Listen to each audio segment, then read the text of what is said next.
Visa has about 60% of its revenue from outside the United States, and we have a lot of different payment products that are issued by banks around the world. But let me try and, I think there's a couple ways to tackle that. I find my company constantly fighting the US centricness that can happen when a company is headquartered and based and gets most of its revenue from this economy. And the way you combat that is, and I'm an exhibit of this, you rotate your people around the company. I've been there for 14 years, but I'm now 4 months in Singapore. I'm going to be there for 2 years with my family. And it's comic to me because I've gone from the guy screaming at the phone with the people in the distant markets in the field saying, you guys don't get it, you have no appreciation for structure, there's a way we do things here at Visa. And now I'm the guy saying, you guys are the flunkies who have no idea what's going on in the marketplace. Oh my God, I mean, would you speed up because you're so slow? You can channel your people and flip them in different places. And again, that I think consistent with what's been said, it's the flexible people that hopefully rise up to become your leaders. The other thing I would say is really pressing for diversity of a product set and being willing to let that product set grow within the markets in a way that reflects the natural. You talked about a lot of things, but there's cultural dimensions, there's economic drivers, but my example would be, so Visa does both credit and debit. Everyone thinks we're a credit card company, we're not.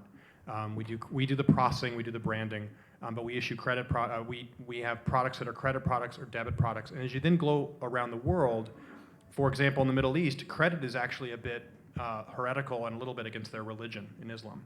So debit is big. And that becomes actually a very smart business strategy for us 20 years ago to have gotten into debit because MasterCard is not as big in debit.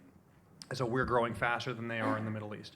The same is true in Russia where people actually don't have a lot of trust in big organizations or big systems, perhaps big government. And so they really like cash. And all they do is they use their card to go and get cash. So we have a big ATM business. So again, our product set I guess I would say it's common globally. And yet where it grows locally reflects some of those differences I think that you're talking about. And again, being open to that and embracing that and not trying to force fit a certain product mix or a marketing message down any one channel or into any one market, I think is critical. As far as globalization, there are, again, and when companies are termed to be global companies, I broadly see two categories that they fit into, and some companies fit both, and some are one but not the other. So in Tolan's example, I think Visa fits both the categories, one being global in sense of having a global market and actually serving a customer base and having revenues from a global, across the world.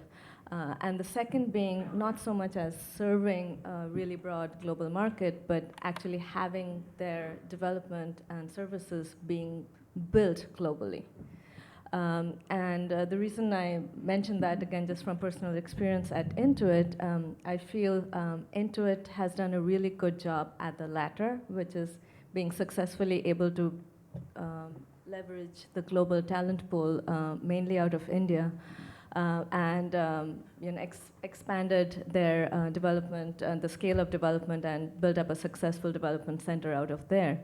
However, they have done they haven't succeeded at all in being able to capture the global market, specifically the local market, with the products they had envisioned. And initially going with, they have flagship products which are very US-centric, TurboTax, QuickBooks, Quicken, tax and accounting products which work really great for a US-centric market. They tried the strategy there, did not work. And I think they're still learning how to sort of capture the market. So again, to your point, I think being able to be successful globally depends on whether it's more on the development side of building the products as opposed to actually serving the market from a customer point of view.